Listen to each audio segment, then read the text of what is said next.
الحمد لله رب العالمين نحمده ونستعينه ونؤمن به ونتوكل عليه ونعوذ بالله من شرور أنفسنا ومن سيئات أعمالنا من يهد الله فلا مضل له ومن يضلل فلا هادي له وأشهد أن لا إله إلا الله وحده لا شريك له وأشهد أن محمدا عبده ورسوله اللهم صل على محمد وعلى آل محمد كما صليت على إبراهيم وعلى آل إبراهيم وبارك على محمد وعلى آل محمد كما باركت على إبراهيم وعلى آل إبراهيم إنك حميد مجيد أما بعد فإن خير الحديث كتاب الله وخير الهدي هدي محمد صلى الله عليه وسلم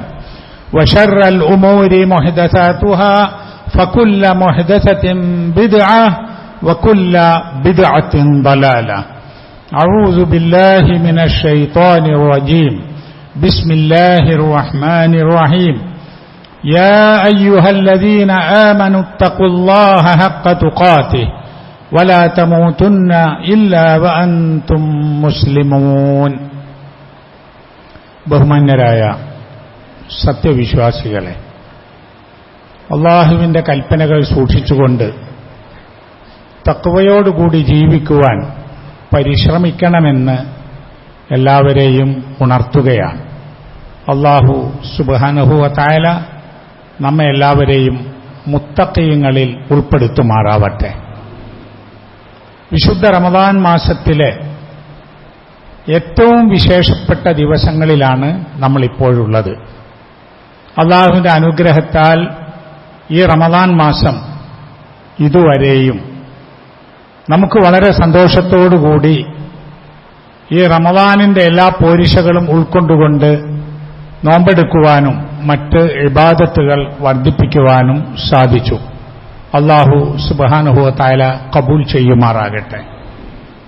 ഈ സന്ദർഭത്തിൽ നാം നമ്മോട് ചോദിക്കേണ്ട ഒരു ചോദ്യമുണ്ട്.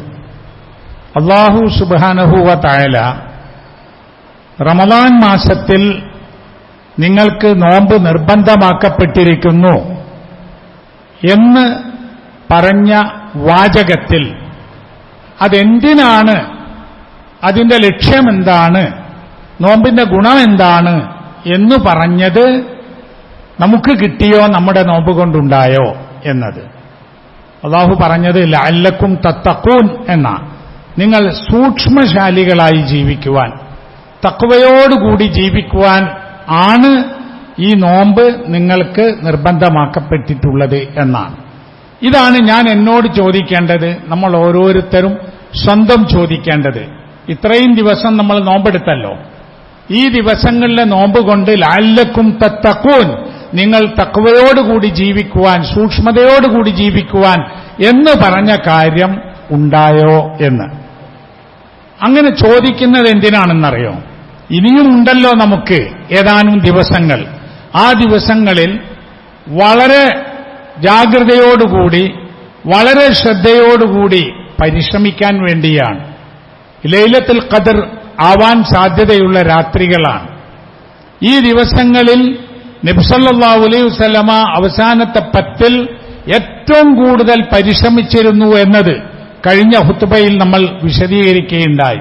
അപ്പൊ എല്ലാ ഇബാദത്തുകളും, നമസ്കാരം, ജമാഅത്ത് നമസ്കാരം, ഖുർആൻ പാരായണം, സുന്നത്ത് നമസ്കാരം, ദാനധർമ്മങ്ങൾ, രാത്രി നമസ്കാരം, ഇഅ്തികാഫ്, ദിക്റുകൾ, ദുആകൾ, സ്വലാത്തുകൾ, എന്തെന്തെല്ലാം നന്മകൾ ഉണ്ടോ അതൊക്കെ വളരെ കൂടുതൽ പുണ്യം ഉണ്ടാകുന്ന ഒരു സമയമാണ് ഇനി വരാനുള്ളത്.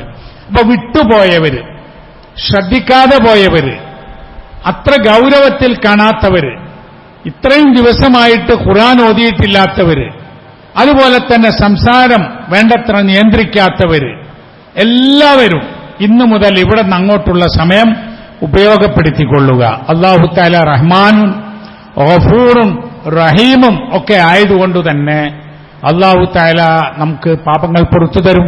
അവൻ ഉദ്ദേശിക്കുന്ന ആളുകൾക്ക് അല്ലാഹു തആല എത്രയോ ഇരട്ടിയായി നമുക്ക് പ്രതിഫലം നൽകുകയും ചെയ്യും. മുത്തഖീങ്ങളായി നമ്മൾ ജീവിക്കണം എന്നതാണ്. അല്ലാഹു സുബ്ഹാനഹു വ തആല അമലുകൾ സ്വീകരിക്കുന്നത് ഇന്നമാ യതഖബ്ബലു അല്ലാഹു മിനൽ മുത്തഖീൻ, മുത്തഖീങ്ങളിൽ നിന്നാണ് അല്ലാഹു തആല അമലുകൾ സ്വീകരിക്കുക എന്നാണ്. അപ്പൊ നമ്മൾ മുത്തഖി ആവണം. മുത്തഖീങ്ങളിൽ നിന്നാണ് അല്ലാഹു അമലുകൾ സ്വീകരിക്കുക. ഖുർആൻ ഫലപ്രദമായി ഉപയോഗപ്പെടുകയും ഹുദൻ ലിൽ മുത്തഖീൻ, മുത്തഖീങ്ങൾക്ക് മാർഗദർശനമാണ് ഈ ഖുർആൻ എന്നാണ് അല്ലാഹു തആല പറഞ്ഞത്. അപ്പൊ നമ്മൾ മുത്തഖീങ്ങളായേ പറ്റൂ. അങ്ങനെ മുത്തഖീങ്ങളായാൽ നമുക്ക് കിട്ടാൻ പോകുന്ന കാര്യങ്ങൾ അല്ലാഹു നമ്മെ ബോധ്യപ്പെടുത്തിയിട്ടുണ്ട്. അല്ലാഹു നമ്മോട് പറയുന്നുണ്ട്, വസാരിഉ ഇലാ മഗ്ഫിറത്തിൻ മിർ റബ്ബിക്കും വജന്നത്തിൻ അർളുഹാ അസ്സമാവാതു വൽ അർളു ഉഇദ്ദത് ലിൽ മുത്തഖീൻ. സൂറത്ത് ആലി ഇംറാനിലെ 133-ാമത്തെ ആയത്താണത്. അവിടെ മുത്തഖീൻ എന്ന് പറയുന്നുണ്ട്. എന്താ പറഞ്ഞത്? വസാരിഉ, നിങ്ങൾ വേഗത്തിൽ പ്രവർത്തിക്കുവീൻ, അല്ലെങ്കിൽ വേഗത്തിൽ ചെല്ലുവീൻ, ഇലാ മഗ്ഫിറത്തിൻ മിർ റബ്ബിക്കും, നിങ്ങളുടെ റബ്ബിന്റെ അടുത്ത് നിന്നുള്ള മഗ്ഫിറത്തിലേക്ക്, പാപമോചനത്തിലേക്ക്. അസ്തഗ്ഫിറുല്ലാഹ് വഅതൂബു ഇലൈഹി, അല്ലാഹുവേ ഞാൻ നിന്നോട് ഇസ്തിഗ്ഫാർ നടത്തുന്നു, പാപമോചനം നടത്തുന്നു, ഖേദിച്ചു മടങ്ങുന്നു എന്ന പ്രാർത്ഥനകളൊക്കെ നമ്മൾ ചെയ്യണം. അല്ലാഹുവിന്റെ മഗ്ഫിറത്തിലേക്ക് നിങ്ങൾ വേഗത്തിൽ ചെല്ലുവീൻ. അതുപോലെ വജന്നത്തിൻ, സ്വർഗത്തിലേക്കും. സ്വർഗത്തിന്റെ വലിപ്പം എത്രയാ? അർളുഹാ അസ്സമാവാതു വൽ അർള്, അതിന്റെ വ്യാപ്തി അത് സമാവാതു വൽ അർള്, ആകാശങ്ങളും ഭൂമിയും. അപ്പൊ ആകാശങ്ങളും ഭൂമിയും പോലെയാണ് അതിന്റെ വലിപ്പം. അർളിന് വീതി എന്നാണ് അർത്ഥം. ഒരു സമചതുരത്തിന്റെ വീതി ചെറുതും നീളം വലുതുമായിരിക്കല്ലോ. അങ്ങനെ വരുമ്പോൾ ആകാശങ്ങളെക്കാളും ഭൂമിയെക്കാളുമൊക്കെ വലുതാണ് സ്വർഗം എന്നാണ് ഈ പ്രയോഗത്തിൽ നിന്ന് മനസ്സിലാക്കേണ്ടത്. ആ സ്വർഗം ഉഇദ്ദത് ലിൽ മുത്തഖീൻ, മുത്തഖീങ്ങൾക്ക് വേണ്ടി അല്ലാഹു തആല ഒരുക്കി വെച്ചതാകുന്നു എന്നാണ്. അപ്പൊ നമുക്ക് റമളാൻ കൊണ്ട് കിട്ടേണ്ട തഖ്വ ലഭിച്ച് മുത്തഖീങ്ങളായി തീർന്നാൽ മാത്രമേ നമുക്ക് ഖുർആൻ ഫലപ്രദമാവുകയുള്ളൂ, അല്ലാഹു നമ്മുടെ അമല് സ്വീകരിക്കുകയുള്ളൂ, അതുപോലെ സ്വർഗത്തിലേക്കെത്താനുള്ള വഴി തുറക്കുകയുമുള്ളൂ. സ്വർഗത്തിലേക്കെത്താൻ സാബിഖു ഇലാ മഗ്ഫിറത്തിൻ മിർ റബ്ബിക്കും, ഇതേ ആശയം അങ്ങനെയും പറഞ്ഞിട്ടുണ്ട്. സാബിഖു എന്ന് പറഞ്ഞാൽ നിങ്ങൾ മത്സരിച്ചു വരുവീൻ എന്നാണ്. മത്സരമാണ് നല്ല കാര്യങ്ങൾക്ക്, കൂടുതൽ നന്മ ചെയ്യാനുള്ള ഒരു മത്സരം. ആ മത്സരത്തിൽ നിങ്ങൾ മുൻകടന്നു വരുവീൻ. എന്തിലേക്ക്? ഇലാ മഗ്ഫിറത്തിൻ മിർ റബ്ബിക്കും, നിങ്ങളുടെ റബ്ബിന്റെ അടുത്ത് നിന്നുള്ള മഗ്ഫിറത്ത്, പാപമോചനം കിട്ടുന്ന കാര്യത്തിലേക്ക്. വജന്നത്തിൻ, സ്വർഗത്തിലേക്കും. അർളുഹാ കഅർളിസ് സമാഇ വൽ അർള്, അതിന്റെ വീതി അല്ലെങ്കിൽ അതിന്റെ വ്യാപ്തി ആകാശത്തിന്റെയും ഭൂമിയുടെയും വ്യാപ്തിയാണ് എന്ന്. ഉഇദ്ദത് ലില്ലദീന ആമനു ബില്ലാഹി വറുസുലിഹി, അല്ലാഹുവിലും അവന്റെ പ്രവാചകന്മാരിലും വിശ്വസിച്ച ആളുകൾക്ക് ഒരുക്കി വെച്ചതാണത്. ദാലിക ഫദ്ലുല്ലാഹ് യുഅ്തീഹി മൻ യശാ വല്ലാഹു ദുൽ ഫദ്ലിൽ അളീം, അത് അല്ലാഹുവിന്റെ ഒരു ഔദാര്യമാണ്. അല്ലാഹു തആല അവൻ ഉദ്ദേശിക്കുന്നവർക്ക് അത് കൊടുക്കും. അല്ലാഹു തആല വലിയ ഔദാര്യവാനും വളരെ മഹാനുമാകുന്നു എന്ന്. ചുരുക്കത്തിൽ നഷ്ടപ്പെട്ട ദിവസങ്ങൾ അല്ലെങ്കിൽ പോയ ദിവസങ്ങൾ നമുക്ക് നഷ്ടമാണോ ലാഭമാണോ ഉണ്ടായത് എന്ന് ആലോചിക്കണം. നഷ്ടമാണ് എന്ന് തോന്നുന്നു എങ്കിൽ കൂടുതൽ ജാഗ്രത പുലർത്തുക. അല്ലെങ്കിലും ഇനി അങ്ങോട്ടുള്ള ദിവസങ്ങൾ വലിയ പുണ്യമുള്ളതായി കണ്ടുകൊണ്ട് നമ്മൾ ഇബാദത്തുകൾ വർദ്ധിപ്പിക്കുകയും ചെയ്യണം.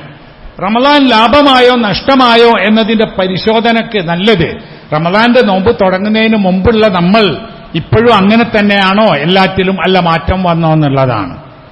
അതിനു മുമ്പ് ഇപ്പൊ നമ്മൾ നമ്മുടെ സംസാരം ശ്രദ്ധിച്ചിരുന്നില്ല, ഇടപാടുകൾ ശ്രദ്ധിച്ചിരുന്നില്ല, ജമാഅത്ത് നമസ്കാരം ശ്രദ്ധിച്ചിരുന്നില്ല, ഖുർആൻ ഓതിയിരുന്നില്ല, ദാനധർമ്മം ചെയ്തിരുന്നില്ല എന്ന രൂപത്തിലായിരുന്നെങ്കിൽ അങ്ങനെ തന്നെയാണോ ഇപ്പോഴും എങ്കിൽ നമ്മൾ ഭയപ്പെടണം. കാരണം നബി സല്ലല്ലാഹു അലൈഹി വസല്ലം എന്നെ പറഞ്ഞിട്ടുണ്ട്, ഒരാൾക്ക് റമളാൻ വന്നു കിട്ടിയിട്ട് അത് അനുഭവിച്ചിട്ട് അയാളുടെ പാപം പൊറുപ്പിക്കാൻ കഴിഞ്ഞില്ലെങ്കിൽ അയാൾ ഒരു നഷ്ടപ്പെട്ടവനാണ് എന്ന്, അതൊരു നഷ്ടം തന്നെയാണ് എന്ന് നമ്മൾ മനസ്സിലാക്കേണ്ടതാണ്. അപ്പൊ നന്മകളിൽ, പുണ്യങ്ങളിൽ, അള്ളാഹുവിന് ഇഷ്ടപ്പെട്ട കാര്യങ്ങളിൽ അൽ മുദാവമത്തു അല ത്വാഅ എന്നാണ് അതിന്റെ വിശദീകരണം. അള്ളാഹ്ക്കുള്ള അനുസരണങ്ങളിൽ മുദാവമത്ത്, എന്നും എപ്പോഴും അത് പാലിച്ചുകൊണ്ടിരിക്കുക. മറ്റൊന്ന്, ഈ നോമ്പിന്റെ ഗുണഫലം ആയി പറയുന്നത് മനുഷ്യനിൽ മൂല്യങ്ങളുടെയും നന്മകളുടെയും സംസ്കാരം വളർത്തുക എന്നതാണ്. നല്ല സ്വഭാവം, നല്ല സംസാരം, നല്ല പെരുമാറ്റം, നല്ല ഇടപഴകലുകൾ, അതൊക്കെ ഉണ്ടായിത്തീരണം നോമ്പ് കൊണ്ട് എന്നാണ്. ഞാൻ കഴിഞ്ഞ ഖുത്ബകളിൽ പറഞ്ഞിരുന്നു, നോമ്പെടുത്ത മനുഷ്യൻ അവൻ ചീത്ത വാക്കും മോശമായ പ്രവൃത്തിയും ഉപേക്ഷിക്കുന്നില്ല എങ്കിൽ അവൻ ഭക്ഷണം ഉപേക്ഷിക്കുകയും വെള്ളം ഉപേക്ഷിക്കുകയും ചെയ്യുന്നതുകൊണ്ട് അള്ളാഹുവിന് പ്രത്യേകിച്ച് ആവശ്യമൊന്നുമില്ല എന്ന് റസൂൽ സല്ലല്ലാഹു അലൈഹി വസല്ലം പറഞ്ഞതാ. നമ്മൾ ഭക്ഷണം കഴിക്കുന്നില്ല, വെള്ളം കുടിക്കുന്നില്ല, ശരി, ചില ആളുകൾക്ക് അത് മാത്രമേ ഉള്ളൂ നോമ്പിന്, വേറൊരു മാറ്റവുമില്ല. പണ്ടത്തെ പോലെ പറയുന്നു, പണ്ടത്തെ പോലെ ചെയ്യുന്നു, പണ്ടത്തെ പോലെ ജീവിക്കുന്നു. അത്തരക്കാരെന്തിന് പട്ടിണി കിടക്കണം എന്നുകൂടി നബി സല്ലല്ലാഹു അലൈഹി വസല്ലം ചോദിച്ചു. എത്ര നോമ്പുകാരുണ്ട്, അവർക്കാകെ മിച്ചം അവരുടെ ദാഹവും വിശപ്പും മാത്രമാകുന്നു എന്ന്. അങ്ങനെ ആയിപ്പോവാതിരിക്കാൻ നാം ശ്രദ്ധിക്കണം. അതുപോലെ ഒരു ഹദീസ് അന്ന് വിശദീകരിച്ചല്ലോ, ഇതൊക്കെ നമ്മൾ നോർമൽ ജീവിതത്തിലുള്ള ഒരു രീതിയാണ്. എന്നാൽ ആരെങ്കിലും ഇങ്ങോട്ട് ചീത്ത പറയുകയും ഇങ്ങോട്ട് ഉപദ്രവിക്കുകയും ചെയ്താൽ ഇന്നി സ്വായിമുൻ, ഇന്നിമ്രുഉൻ സ്വായിമുൻ, ഞാൻ നോമ്പുകാരനാണ്, ഞാൻ നോമ്പ് നോറ്റ മനുഷ്യനാണ് എന്ന് പറഞ്ഞാൽ മതി എന്നാ. പകരം പറയേണ്ട, പകരം ചെയ്യണ്ട, വഴക്ക് കൂടേണ്ട, ഒന്നും ചെയ്യണ്ട. അതൊരു സംസ്കാരമല്ലേ, ജീവിതത്തിലെ ഒരു ചിട്ടയല്ലേ, ഉന്നതമായ ഒരു പെരുമാറ്റമല്ലേ? അതൊക്കെ നമ്മിൽ വളർത്താൻ ഈ നോമ്പ് കൊണ്ട് നമുക്ക് സാധിച്ചിരിക്കണം. അങ്ങനെ ആയിരിക്കണം നമ്മുടെ നോമ്പ്. ഇനിയുള്ള ദിവസങ്ങൾ കൂടി കഴിയുമ്പോഴേക്ക് നമ്മൾ ഒരു മാറ്റം, ഒരു പുതിയ മനുഷ്യനായി എല്ലാ രംഗത്തും വരാൻ നമുക്ക് സാധിക്കണം. അല്ലാഹു സുബ്ഹാനഹു വ തആല നമ്മെ അനുഗ്രഹിക്കുമാറാവട്ടെ.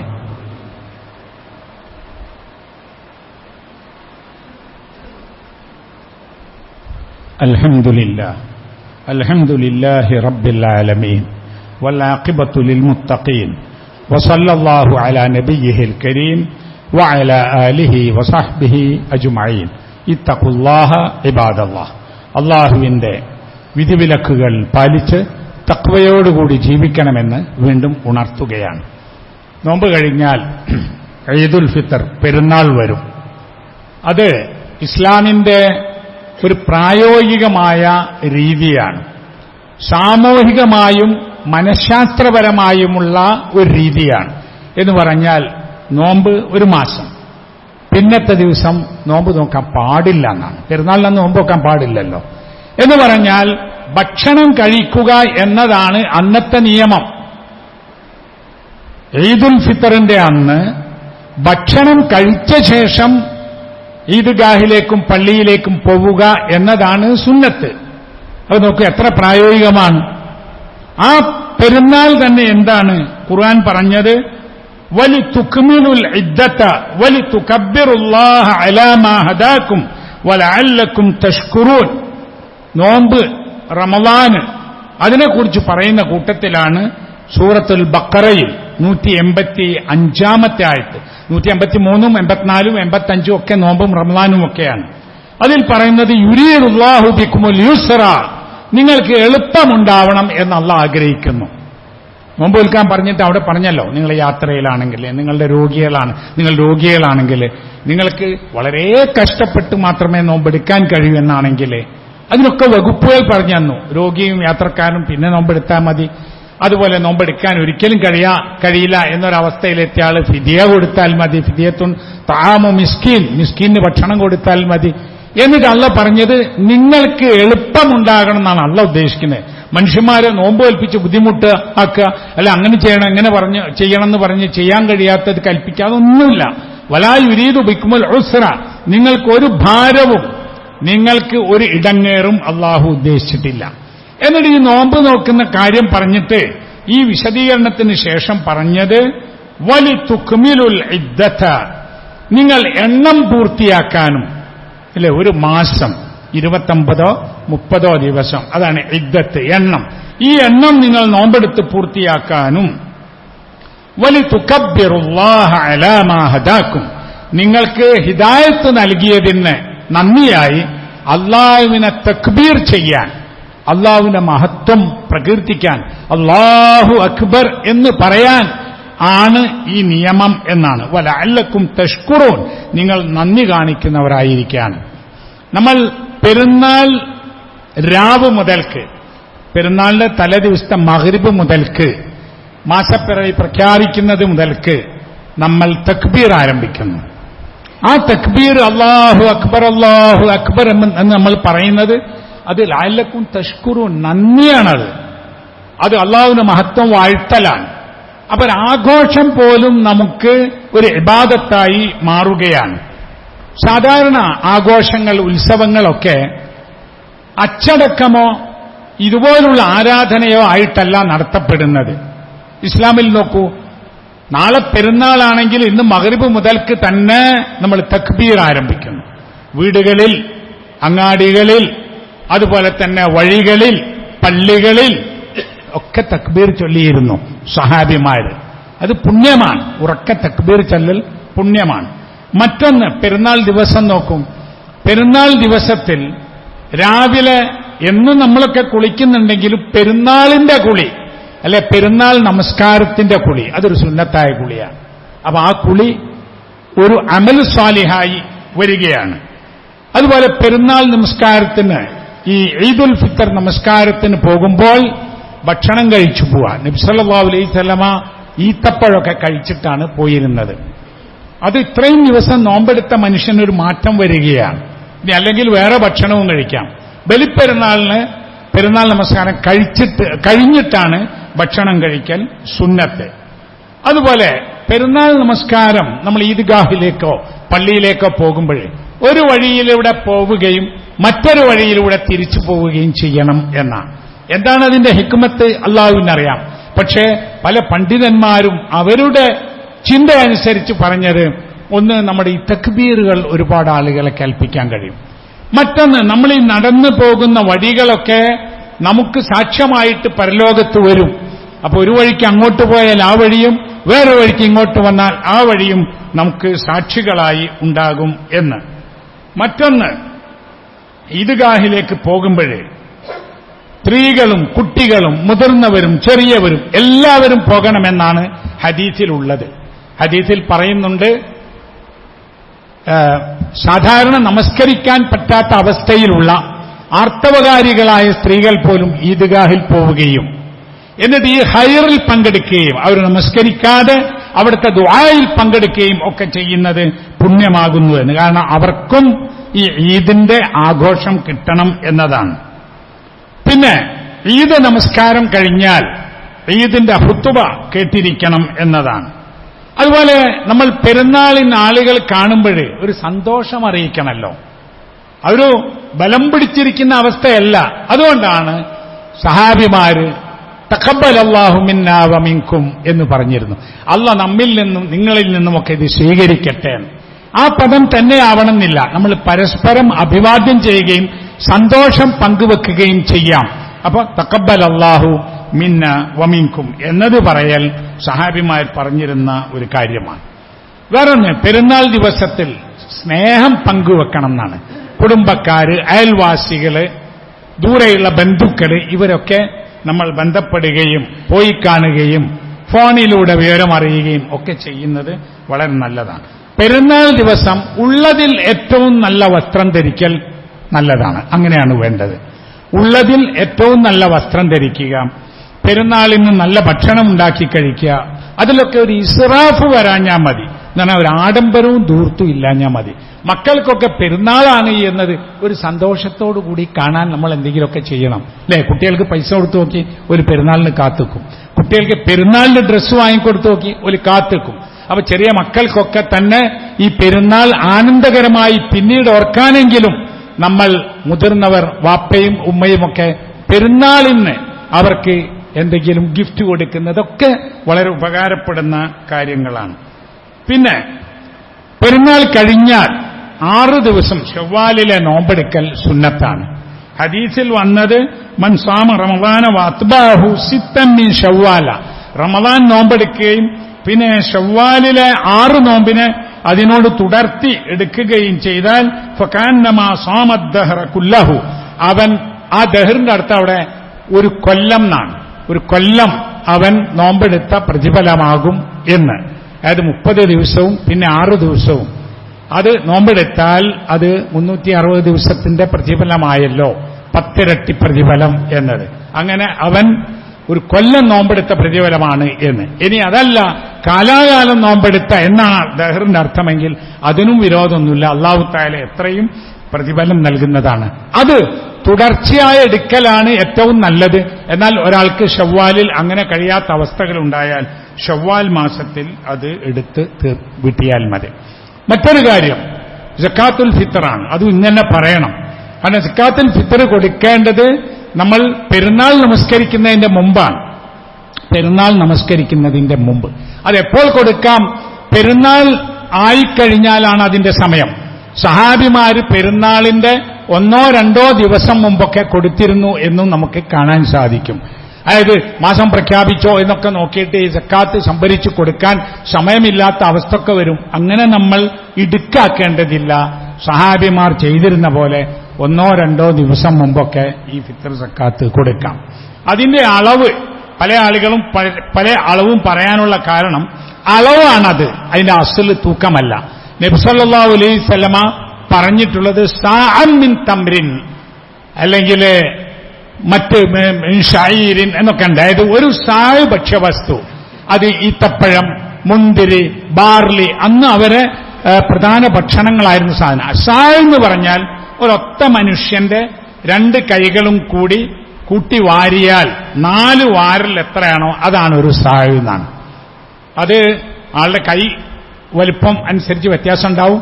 അതുപോലെ തന്നെ ഈ എടുക്കുന്ന ധാന്യം, അരിയോ ഗോതമ്പൊക്കെ ആണെങ്കിൽ അതിന്റെ വെയിറ്റ്, ഡെൻസിറ്റി വ്യത്യാസമുള്ളതിനനുസരിച്ച് വ്യത്യാസം ഉണ്ടാവും. ഏറെക്കുറെ നമ്മുടെ നാട്ടിൽ അത് നോക്കിയാൽ, ഞാനത് നോക്കിയിട്ട് എനിക്ക് കിട്ടിയത് ഏതാണ്ട് 500 ഗ്രാമാണ് ഒരു വാരലിലുള്ളത്. അപ്പോ 2 കിലോ ഉണ്ടാവും. 2 കിലോ 240, 220, 2300, 2500 വരെയൊക്കെ പറയുന്നുണ്ട്. ഗൾഫ് രാജ്യങ്ങളിലൊക്കെ 3 കിലോ വരെ ഫിത്ർ സക്കാത്ത് വാങ്ങുന്നുണ്ട്. ഒരു പക്ഷേ അവരുടെ ധാന്യത്തിന്റെ വെയിറ്റ് അങ്ങനെ ആയിരിക്കും. അതിൽ വലിയ പ്രശ്നമാക്കാനൊന്നുമില്ല.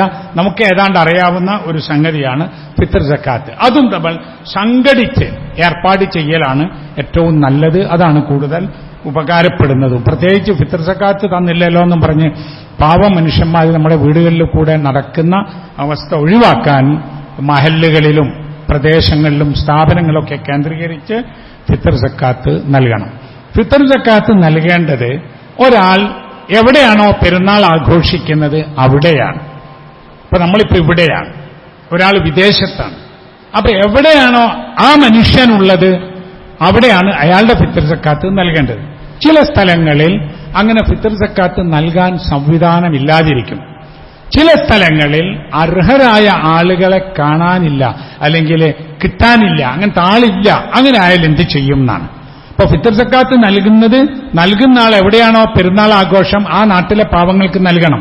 എന്നാൽ അവിടെ പാവങ്ങളില്ലെങ്കിലോ, അവിടെ ഇത് നൽകാനുള്ള ഏർപ്പാടില്ലെങ്കിലോ പിന്നെ മറ്റ് സ്ഥലങ്ങളിലേക്കും അത് നൽകുന്നതിന് യാതൊരു വിരോധവുമില്ല.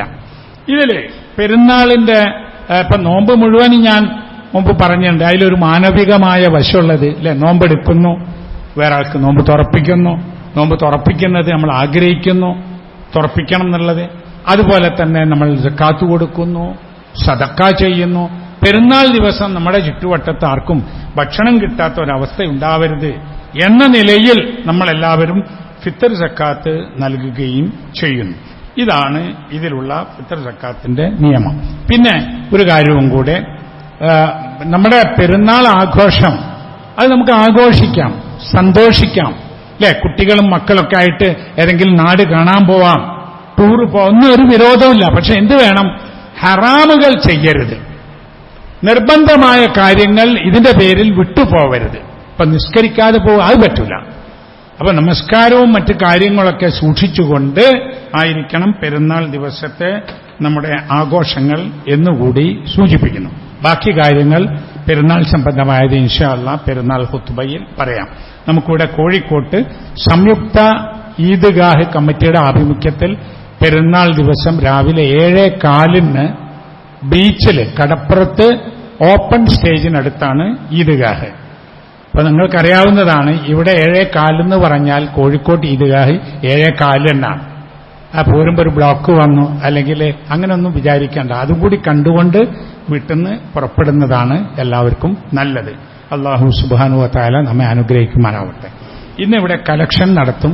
നമ്മുടെ പള്ളിയുടെ കീഴിൽ ഉണ്ടാക്കുന്ന ഇസ്ലാമിക വിദ്യാഭ്യാസ സ്ഥാപനമായ ഫാസ് അക്കാഡമിയുടെ നിർമ്മാണ പൂർത്തീകരണത്തിനാണ് ആ ഫണ്ട് ഉപയോഗിക്കുക. എല്ലാവരും നന്നായി ദാനം ചെയ്യണം എന്നുകൂടി ഉണർത്തുന്നു. അല്ലാഹു സുബ്ഹാനഹു വ തആല നമുക്കതിന് തൗഫീഖ് ചെയ്യുമാറാവട്ടെ. റഹ്മാനു റഹീമുമായ അല്ലാഹുവേ, ഞങ്ങളിൽ നിന്നുണ്ടായി പോകുന്ന തെറ്റുകുറ്റങ്ങൾ നീ ഞങ്ങൾക്ക് വിട്ടുപുറത്ത് മാപ്പാക്കി തരണമേ. ഞങ്ങളിൽ രോഗികളായ അവശരായ ആളുകൾക്ക് അവരുടെ രോഗങ്ങളെ എത്രയും വേഗം ശിഫയാക്കി തരണമേ. ഞങ്ങളിൽ നിന്ന് മരണപ്പെട്ടുപോയ ആളുകൾക്ക് മഗ്ഫിറത്ത് നൽകി അനുഗ്രഹിക്കുകയും അവരുടെ പരലോകം സന്തോഷകരമാക്കുകയും ചെയ്യണമേ. അല്ലാഹുവേ, ജനിച്ച നാടിന്റെ സ്വാതന്ത്ര്യത്തിനു വേണ്ടി പടപൊരുതുന്ന ബൈത്തുൽ മഖ്ദിസിന്റെയും ഖുദ്സിന്റെയും മോചനത്തിനു വേണ്ടി കഷ്ടപ്പെടുന്ന ഫലസ്തീൻ ജനതയെ നീ സഹായിക്കുകയും വിജയിപ്പിക്കുകയും ചെയ്യണമേ.